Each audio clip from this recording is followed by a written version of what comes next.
been watching and learning all about food, and we're going to continue it for the rest of the year, about where our food comes from. So I'm really glad you guys are here today, so thank you very much. Put a face to you because we are in the middle of watching a few documentaries on food. And a couple of you have referenced some of them, so that was really good. But part of what's in those documentaries is that farmers, local farmers, ranchers are heavily impacted by the industry who are selling or buying their products and are regulated by them on what they can and cannot do on the land. And it really surprised me that when we were watching a couple of the one of the documentaries, my girls weren't upset at how the animals were being treated. They were upset that those farmers were being told what they could and couldn't do on the land. So my question for you is, Hickman's probably doesn't have that because you guys are your own brand, but do you have that in your industries with the milk and the beef and the pork, where your farms or the owners of the farms are not really in charge of their own land? Great question. Thank you. I'll answer the dairy side real quickly, but, oh, sorry. No, go ahead. Okay. That doesn't really come up with dairy. Our co-op structures are farmer-owned. We control most of the milk. We have some issues with bottlers. There's some heavy-handed parts of the country. There's one bottler that may control most of the fluid milk. In Arizona, that's certainly not the case. We have one of the most competitive milk markets in the country here, and I'd say that's not really an issue in dairy farming very much. Speaking for beef farmers, we have very open markets. There's over 75,000 auction markets in the United States where a farmer can take his animal and sell it at an auction market. There are approximately 28,000 packing plants where you can take your animal if you want to get them harvested. And we generally own, pay taxes, care for it, and do the land. I think I've seen some of what you're talking about in the media and that, and it's also like trying to get at, the big, what they call big agriculture, and what I would call more vertically integrated type of systems, meaning that the farmer is raising an animal for someone else. It's a choice that you make, meaning that if you don't want to go and produce, whether it's beef or pork or chicken or milk for someone, we don't see it much in our business, but where you do see it, I think it's the fact of the matter is it's not, there's no one chained to that company or chained to that farm or chained to that production, and it's a choice we make. There seems to have recently been this kind of populist thing about, bigger is bad and these people are bad. When I talked about the sheep industry, the reason my family is not in the sheep industry now is because there are no big things in the sheep business anymore. There's no big packing plants. There's no big feed yards. The infrastructure is gone. And I, as a producer, I don't have the resources or the ability to risk to go and create that infrastructure. So I rely on someone else to assume that risk, and hopefully I can get access to it when I need to market. Yeah, the contracts, I work for a vertically integrated system. I work for a company that puts the meat in the grocery store for you.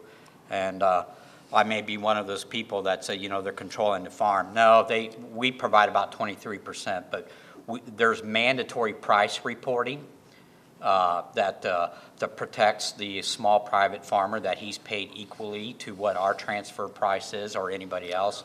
So those markets are all open. Nobody's held under contract to do what they want. So it's pretty rigidly controlled by the USDA and the federal government on price reporting, contract structures on farms, things like that. Now, we will be asked, and we will do things because our ownership, who's producing the products, gets feedback from what you buy in a grocery store, what you want. our ownership decided to own a certain percentage of their own animals because of what message they received in the grocery store. They wanted a leaner product and they wanted a more uniform product, and they couldn't get that with buying everything over the open market. So that's why we're there, is because of what was demanded at the grocery store. I forgot the question. I'm just kidding. I mean, just to kind of set you straight, we only sell about 10% of our product in our Hickman brand. The rest of it goes in Walmart brand, in Safeway brand, and on and on and on and on. And so, but we do sell enough of our product that we want to aspire to the highest levels of quality and product integrity. So, you know, we probably don't resist regulation. We probably actually look forward to it and achieve it, to try to achieve it, because it kind of weeds out the bad actors in the industry. You guys probably heard about an egg recall a couple weeks ago and a big one about 3 months ago, and that's because they didn't run their businesses responsibly, and that company is probably going to go out of business, the one that had the big recall. So, you know, we probably, I think that one of our job requirements fairly soon is to have our food safety team wear tennis shoes, because they never stop lapping the ranch with another team from Safeway who wants to do an audit, or another team from Walmart who wants to do an audit, or Costco.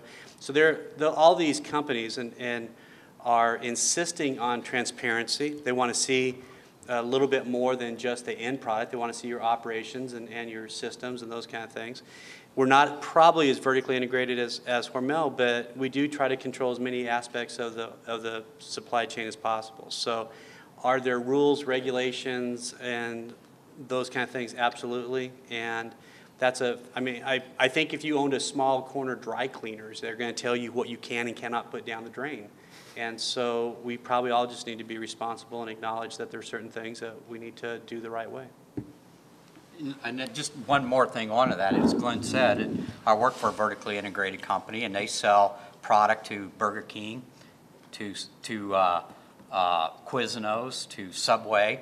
Those companies do want to, not only are they concerned about the food safety at the plant where those products are being packaged, they want to know what's going on in the farm, and that's part of why we have this quality management system. We can share that with them, and we do that, and they do ask, and they do come out, and they do audit. If you guys know the percentage of products that are, I guess, consumed by Arizonians, if that's even the right way to say it. I'm not an Arizonian, so I wouldn't know. But do you guys have any? Do you guys know that off the top of your heads? I know that's throwing you guys into the sheet. Yeah, I don't know for the beef side, I don't know the exact number, but I do know that we produce enough beef for about 5 million people, and we have about 5 million people in the state. Now, does it all stay here? No, but the vast majority of it does. For the swine side, we would produce enough pork to feed over 1 million people in Arizona, but our pigs all go to Los Angeles and that product, Farmer John specifically, mostly stays in Southern California. There's 20 million people in Southern California, and Farmer John itself, that's harvesting 7,000 pigs a week, can't even feed that population. So, you know, hopefully you get a little bit, and we fight for it too, because I live in Arizona too, see a little bit of Farmer John product in the grocery stores out here, but not to the extent you'd see in Southern California. We have a really good market share in Colorado and Hawaii, and a better market share in Arizona. So you're probably, if you get up in the morning and eat eggs, there's probably a really good chance that they're ours. Perfect.